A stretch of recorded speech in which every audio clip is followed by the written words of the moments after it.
नमस्कार दोस्तों, आपका स्वागत है डॉक्टर स्टॉक में। मैं भाग्यश्री आपके लिए लेकर आई हूँ डॉक्टर स्टॉक के एक खास सीरीज़ जिसमें हम बात करेंगे लैप्रोस्कोपिक सर्जरी यानी दूरबीन से ऑपरेशन के बारे में। और दूरबीन से ऑपरेशन के बारे में बात करने के लिए हमारे साथ है देश के जाने माने laparoscopic surgeon doctor R K. Mishra. नमस्कार। Doctor R K. मिश्रा लेप्रोस्कोपिक और रोबोट सर्जरी के सबसे अनुभवी प्रोफेसर हैं, जिन्होंने पिछले 17 सालों में 108 से ज्यादा देशों से 7000 से अधिक सर्जन और स्त्री रोग विशेषज्ञों को प्रशिक्षित किया है। उनके पास लेप्रोस्कोपिक और द विंची रोबोटिक सर्जरी के शिक्षण का विशाल अनुभव है। वो TGO यूनिवर्सिटी में मिनिमल एक्सेस सर्जरी के प्रोफेसर हैं और यूनिवर्सिटी कार्यक्रम शुरू करने के अपने प्रयास को 9 वेल्स हॉस्पिटल और मेडिकल स्कूल UK में सर एल्फ्रेड कुशियर के साथ शुरू किया गया था। डॉक्टर मिश्रा ने स्ट्रासबर्ग फ्रांस के विश्वविद्यालय से लेप्रोस्कोपिक सर्जरी में अपना डिप्लोमा और यूनाइटेड किंगडम से मिनिमल एक्सेस सर्जरी यानी MMA में मास्टर डिग्री ली है। यूनाइटेड किंगडम में अपने काम के दौरान डॉक्टर मिश्रा ने लेप्रोस्कोपिक सर्जरी के कार्य प्रदर्शन में सुधार के लिए optimum shadow casting illumination technique की खोज की है और उनका शोध अब 11 लेप्रोस्कोपिक उपकरण कंपनियों द्वारा आदर्श छाया कास्टिंग टेलीस्कोप बनाने के लिए उपयोग किया जाता है। आज हमारा सब्जेक्ट है गॉल ब्लैडर स्टोन यानी पित्त की थैली में पत्थरी। आजकल ये समस्या बढ़ती जा रही है। दोस्तों, मैं डॉक्टर मिश्रा के साथ इस विषय पर आगे बढ़ने से पहले दर्शकों को बता देना चाहती हूँ कि आपके मन में कोई भी सवाल हो लैप्रोस्कोपिक सर्जरी के बारे में या गॉल ब्लैडर स्टोन के बारे में, तो आप हमें नीचे दिए गए नंबर पर कॉल कर सकते हैं और आपके समस्या का समाधान कर सकते हैं, या फिर हमें मेल कर सकते हैं, या फिर हमारे YouTube चैनल पर कमेंट बॉक्स के द्वारा कमेंट भी कर सकते हैं। और हम पूरी कोशिश करेंगे कि डॉक्टर मिश्रा आपके हर सवाल का जवाब दे। डॉक्टर मिश्रा, मेरा आपसे पहला सवाल है कि लैप्रोस्कोपिक सर्जरी यानी दूरबीन से ऑपरेशन क्या होता है और उसे कैसे किया जाता है? लैप्रोस्कोपी एक पद्धति है जिसमें हम लोग दूरबीन से सर्जरी करते हैं। लैप्रोस्कोपी, लैप मीन्स एब्डोमेन, जैसे लैपटॉप बोलते हैं तो वो आप बेली पे रख के काम कर सकते हैं, इसलिए लैपटॉप बोलते हैं। Lap means abdomen and scopy means telescope.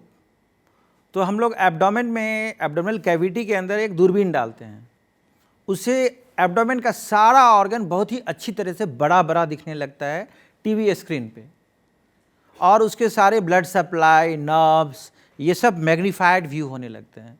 तो एक छेद से दूरबीन जाता है और 2 छेद से छोटी छोटी इंस्ट्रूमेंट हम लोग डालते हैं, उसमें एनर्जी सोर्सेज, इलेक्ट्रिक करंट लगे रहते हैं, और micro tool, micro instrument, micro scissors ये लगा रहता है। तो लैप्रोस्कोपी से हम लोग को दिखता है और उस छोटे इंस्ट्रूमेंट से हम लोग मॉनिटर को देख के, लैप्रोस्कोपी करते समय हम लोग पेशेंट को नहीं देखते हैं और मॉनिटर पे देख के उस छोटे इंस्ट्रूमेंट से सर्जरी करते हैं। उससे फ़ायदा ये होता है कि पेट खोलना नहीं पड़ता है। ट्रेडिशनल सर्जरी में पूरा पेट को ऊपर से नीचे तक फाड़ के, चीर के, और तब नेकेड आई से आप देखते हैं। आप पूरा का पूरा हाथ डाल के ऑर्गन्स को निकालते हैं। वो सब कुछ भी करने की ज़रूरत नहीं है। बंद डब्बे में काम हो रहा है और उसमें कोई चीरा नहीं लगेगा, कोई दाग नहीं होगा और पेशेंट का फास्टर रिकवरी होगा। तो इसी को लैप्रोस्कोपी कहते हैं। मैं डॉक्टर मिश्रा से दूसरा सवाल लूं, उससे पहले मैं आप सबको बता दूं कि आप भी हमें कॉल कर सकते हैं या फिर अपने सवाल YouTube के द्वारा पूछ सकते हैं और डॉक्टर मिश्रा से बात कर सकते हैं दूरबीन से ऑपरेशन के बारे में। डॉक्टर मिश्रा, अगर लैप्रोस्कोपिक सर्जरी के द्वारा गॉल ब्लैडर स्टोन का रिमूवल किया जाए यानी उसे निकाला जाए, तो मरीज़ को हॉस्पिटल में कितने समय तक रहना पड़ता है और उसका कॉस्ट क्या होता है? एक्चुअली जो गॉल ब्लैडर की सर्जरी होती है कहीं भी पूरे विश्व में, तो उसमें स्टोन नहीं निकालते हैं हम लोग, पूरा का पूरा गॉल ब्लैडर ही निकालना होता है। क्योंकि उसको अगर जैसे किडनी में स्टोन होता है तो केवल स्टोन निकलता है, किडनी हम लोग नहीं छेड़ते हैं। लेकिन गॉल ब्लैडर में अगर स्टोन होता है तो अगर केवल स्टोन निकालेंगे तो फिर दोबारा हो जाएगा, और जब स्टोन हो जाता है तो most of the gall bladder become non functional, वो काम ही नहीं करता है। और बाद में कुछ केसेस में, रेयर केसेस में कैंसर होने का डर रहता है। तो इसलिए एक बार गॉल ब्लैडर में स्टोन होने पर अगर वो सिम्टम क्रिएट कर रहा है तो पूरा का पूरा गॉल ब्लैडर निकाल देते हैं। और ये बहुत ही आसान सर्जरी है, पेशेंट को उसी दिन इवनिंग में हम लोग डिस्चार्ज कर सकते हैं। तो लैप्रोस्कोपिक सर्जरी यानी इतने से छेद से आप पूरा का पूरा गॉल ब्लैडर निकाल सकते हैं? पूरा गॉल ब्लैडर, क्योंकि जैसे नाम ही इसका है गॉल ब्लैडर, तो वो एक फुला हुआ रहता है, जैसे बैलून फुला हुआ रहता है। तो उसको हम लोग जब काटते हैं तो उसके बाद उसका बाइल सक कर लेते हैं, तो वो एक डिफ्लेट हो जाता है, डिफ्लेटेड बैलून का। और उसके बाद फिर छोटे से छेद से हम लोग दूरबीन से उसको खींच के निकाल लेते हैं। अगर स्टोन काफ़ी बड़ा है तो गॉल ब्लैडर के अंदर ही उस स्टोन को हम लोग क्रश कर देते हैं, और उसके बाद गॉल ब्लैडर के साथ साथ एक बैग डाल के, एंडो बैग जिसको बोलते हैं, पूरा का पूरा गॉल ब्लैडर छोटे से छेद से बाहर आ जाता है। और after few hours, may be 4-5 hours, उसको पेशेंट डिस्चार्ज हो सकता है। मतलब पूरी सर्जरी के बाद भी पेशेंट को सिर्फ एक दिन के लिए ऑपरेशन? नहीं, एक दिन भी नहीं। जैसे अगर मॉर्निंग में सर्जरी होगी तो इवनिंग में पेशेंट डिस्चार्ज हो जाएगा। दर्शकों, आपने सुना कि गॉल ब्लैडर रिमूवल यानी पूरा का पूरा गॉल ब्लैडर निकालने के लिए सिर्फ एक दिन यानी सिर्फ 24 घंटे के अंदर अंदर सर्जरी भी हो जाती है और पेशेंट अपने आप घर भी जा सकता है। तो मुझे ये बताइए डॉक्टर साहब कि क्या ये सर्जरी बहुत महंगी है? लैप्रोस्कोपिक कॉलेसिस्टेक्टोमी अगर जनरल सर्जन के द्वारा किया गया सबसे सामान्य सर्जरी है, सबसे कॉमन सर्जरी है, तो ये महंगा नहीं है।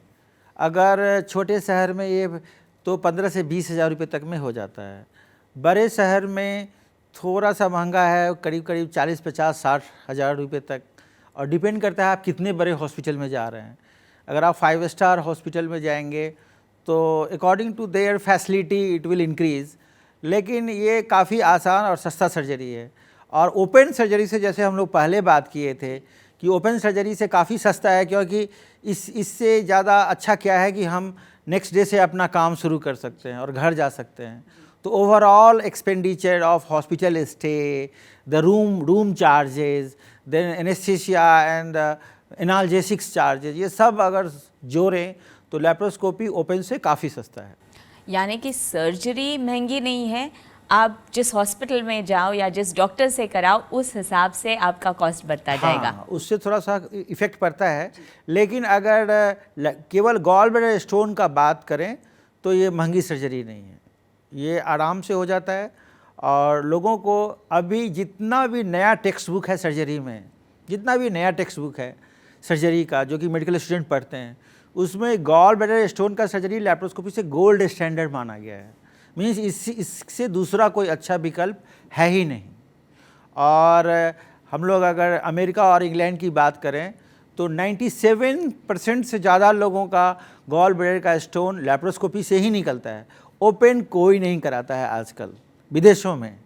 इंडिया में छोटे जगह पे अभी भी ओपन हो रहा है, लेकिन मेरी सलाह सभी लोगों से यही है कि उनको ऑलवेज लैप्रोस्कोपी की तरफ जाना चाहिए गॉल ब्लैडर स्टोन के लिए। डॉक्टर मिश्रा, ये सुनने के बाद मेरे मन में एक सवाल आ रहा है, और जाहिर है कि बहुत सारे हमारे दर्शकों के मन में भी यही सवाल आता होगा कि गॉल ब्लैडर निकालने के बाद एक इंसान को उसके कारण कोई तकलीफ़ या कोई प्रॉब्लम शुरू हो सकती है, कोई साइड इफ़ेक्ट्स होता है उसका? देखिए, इसमें समझने वाली बात दो है। एक तो वो गॉल ब्लैडर में जब स्टोन हो गया और वो सिम्टम क्रिएट कर रहा है, पेन कर रहा है, कॉलेसिस्टाइटिस कर रहा है, पस फॉर्म हो रहा है, तो वो gall bladder diseased gall bladder है, वो ऑलरेडी नॉन फंक्शनल है, वो काम नहीं कर रहा है।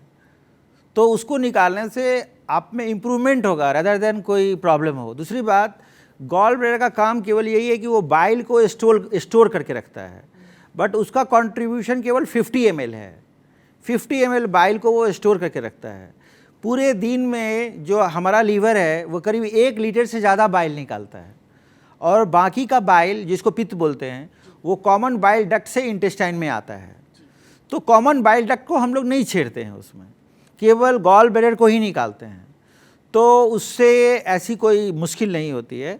और आपको जान के आश्चर्य होगा कि रोज़ 40,000 लोगों का गॉल ब्लैडर निकलता है, और ये इतना कॉमन है कि 22.3% of the population of the world at any time of their life span they suffer from this disease. तो गॉल ब्लैडर निकालने के बाद एक आम आदमी को अपनी दिनचर्या करने में कोई दिक्कत नहीं? थोड़ा सा परहेज़ ये रखना होता है कि टाइम से खाना खाएं, थोड़ा सा फैटी फूड को अवॉइड करें और इंटरमिटेंट फ्रीक्वेंट फूड लें। मतलब तला हुआ ना खाएं? तला हुआ कम खाएं। अच्छा। कम खाएं। फैट वैसे तो किसी को भी नहीं खाना चाहिए नॉर्मल आदमी को भी तला हुआ ज़्यादा नहीं खाना चाहिए फैट, लेकिन गॉल ब्लैडर के बाद। और दूसरी बात कि बहुत देर तक नहीं सहें, फ्रीक्वेंट स्मॉल फ्रीक्वेंट डाइट लेते रहें, तो उसके बाद कोई परेशानी नहीं होती है। डॉक्टर मिश्रा, हमारे फ़ोन लाइन पे कई कॉल आ रहे हैं। एक मिस्टर मनोज है जो आपसे बात करना चाहते हैं, मैं उन्हें कनेक्ट कर देती हूँ। ओके। मनोज जी, बात कीजिए। नमस्कार डॉक्टर साहब, मेरा नाम मनोज है और मेरी उम्र 30 साल है। मेरे गॉल ब्लैडर में 22 mm का स्टोन है, तो क्या इसको ऑपरेशन करवाना ज़रूरी है? और ऑपरेशन के बाद मैं कब तक अपने काम पर जा सकूंगा? देखिए मनोज जी, अगर स्टोन का साइज 5 mm, 3 mm या 10 mm से थोड़ा कम होता तो उसमें हम लोग कुछ दवा देते हैं, यूर्सोकॉल वगैरह देते हैं, जिससे कुछ % ऑफ केसेस में स्टोन निकलता है। लेकिन 22 mm का स्टोन आप भूल जाएं कि किसी दवा से निकलेगा, और वो आपको चूँकि सिम्टम दे रहा है, तो माई एडवाइस इज़ कि आप उसको जल्द से जल्द लैप्रोस्कोपी करवा लें और उसको निकाल लें, क्योंकि जितनी बार आपको कॉलिसिस्टाइटिस होगा, जितनी बार इन्फेक्शन होगा, उतना इंटेस्टाइन ओमेंटम अगल बगल का सारा आके उसमें चिपकता चला जाता है और सर्जरी ज़्यादा कॉम्प्लिकेटेड होगा।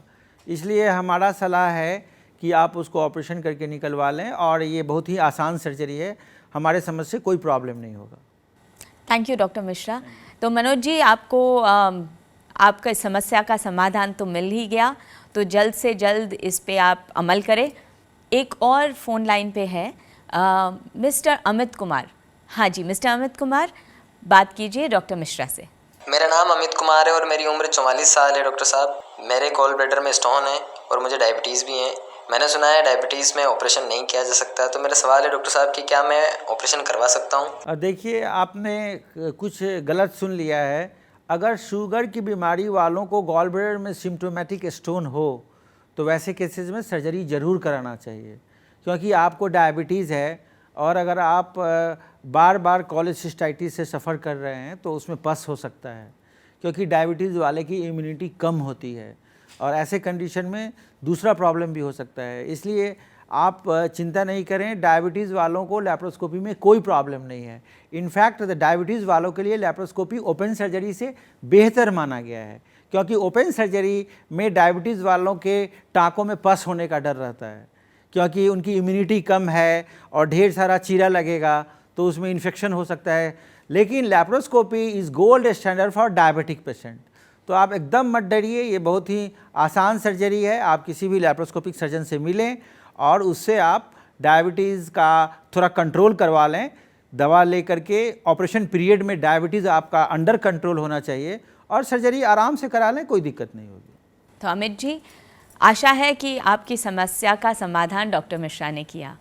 डॉक्टर मिश्रा, हमारे YouTube चैनल के कमेंट पर खुशबू कुमारी जी ने एक क्वेश्चन पूछा है। उन्होंने कहा है कि उन्हें हाइपोथायरॉयड भी है और गॉल ब्लैडर में स्टोन भी है, तो क्या वो लैप्रोस्कोपिक सर्जरी कर सकते हैं? हाँ, एकदम हो सकता है, लेकिन उसमें मेरी सलाह यही है कि उसका थायराइड का टेस्ट करा के T3, T4, TSH सबसे पहले थायराइड को अंडर कंट्रोल लाएं, क्योंकि अगर हाइपोथायराइडिज्म है और उसमें ऑपरेशन किया जाए तो बॉडी का उसमें हाइपोथर्मिया वगैरह या दूसरा प्रॉब्लम वगैरह होता है। तो वैसे कंडीशन में लैप्रोस्कोपी ओपन से ज़्यादा अच्छा है, लेकिन थायराइड अंडर कंट्रोल हो जाएगा। उसके लिए मेडिसिन है, वो ऑलरेडी ले भी रही होंगी थायरॉक्सिन वगैरह, तो उस मेडिसिन का डोज एडजस्ट करके थायराइड अंडर कंट्रोल करके और फिर लैप्रोस्कोपी से गॉल ब्लैडर का स्टोन हो जाएगा, कोई चिंता की बात नहीं। दोस्तों, आज हमने डॉक्टर मिश्रा से गॉल ब्लैडर में स्टोन के बारे में ढेर सारी बातें की और हमारी पूरी कोशिश रही कि आपकी बातें उन तक पहुंचाए और आपके सारे समस्याओं का हल दे सके। अगर कोई भी सवाल आपके मन में फिर भी हो तो भूलिएगा मत, नीचे दिए गए नंबर पे आप कॉल कर सकते हैं, हमें ईमेल कर सकते हैं या फिर हमारे YouTube चैनल पर कमेंट बॉक्स पर कमेंट करके आपके हर सवाल का हम जवाब ज़रूर लेंगे डॉक्टर मिश्रा से। तब तक के लिए नमस्कार।